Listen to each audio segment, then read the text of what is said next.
বৌমা, তোমাকে না বলছিলাম আমার রুমে গরম পানি দিয়ে আসবে, আমি ঔষধ খাবো। আম্মা, আমি একদম ভুলে গেছি, বাড়িতে এত এত কাজ আমার সব এক হাতে করতে হয়। আমার আশায় বসে আছেন কেন? আপনি এখান থেকে একটু গরম পানি করে নেন। তুমি আমাকে হুকুম করতেছো? বিয়াদব মেয়ে কোথাকার! একটা ছোট লোক ঘর থেকে মেয়ে বিয়ে করে নিয়ে আসছে, শাশুড়ির সাথে যে কিভাবে ব্যবহার করতে হয় সেটাও জানে না। আমার ছোট ছেলেরে আমি নিজের হাতে বিয়ে দেবো, ওর বউর কাছ থেকে শিখবা শাশুড়ির সাথে কিভাবে ব্যবহার করতে হয়।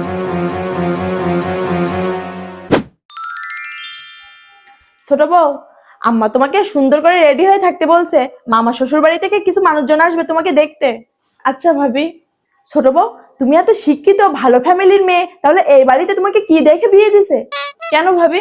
আমাদের শাশুড়ি আম্মা তো অনেক ভালো, আমাকে বলছে তোমার যতদিন মন চায় তুমি ততদিন পড়াশোনা করবা। আর তোমার দেবরও তো ভালো চাকরি করে। ভালো না আর কি বলবো, ওই মানুষটার জন্য আমার জীবনটা তেজপাতা হয়ে গেছে। কিন্তু তুমি কোনো চিন্তা করো না, আমার সাথে যা করতেছে আমার মনে হয় না তোমার সাথে এগুলো করবে। তুমি রেডি হয়ে থাইকো। ছোট বউ, ছোট বউ, আমার ছেলে আসতে পারলো না, তুমি দৌড়ে রুমে চলে গেছো।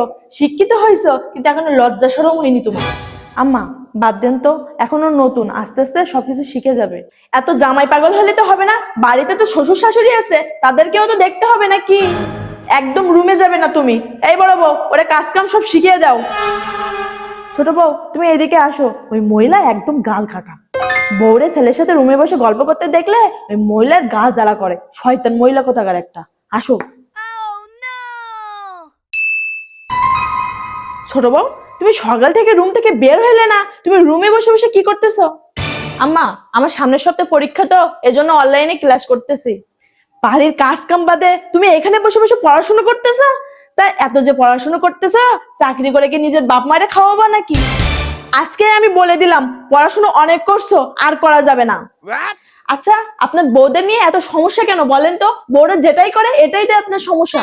ভাবির সমস্যা হচ্ছে না কাজ করতে, তাহলে আপনার কেন এত সমস্যা হচ্ছে?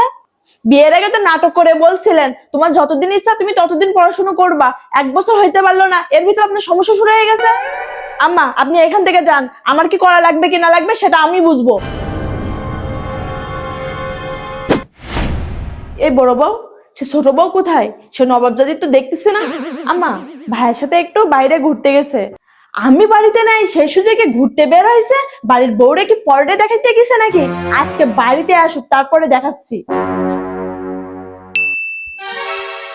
তোমার এত বড় সাহস কে দিছে আমার কাছে না শুনে বাইরে যাওয়ার? শয়তান মেয়ে কোথাকার, বিয়ের পর থেকে আমার ছেলের বশ করে রাখছে, আমার ছেলেকে যা বলে তাই শুনে। আমার ছেলে আমার কাছে শুনে যাবার প্রয়োজন মনে করলো না। আপনার ছেলের সাথেই তো আমি বাইরে গেছিলাম, তাহলে আপনার কাছে কেন শোনা লাগবে? এখনো সময় আছে, আপনার ব্যবহার ঠিক করেন, তা না হলে কিন্তু আমিও কিন্তু আপনার মতন ব্যবহার করতে পারি। আপনি একদম ছেলের পাশে বউকে সহ্য করতে পারেন না, তাহলে ছেলে বিয়ে দিয়েছিলেন কেন? আপনি যে এত নোংরা মন মানসিকতার মানুষ, আমি যদি আগে জানতাম তাহলে এই বাড়িতে বিয়ে করতাম না।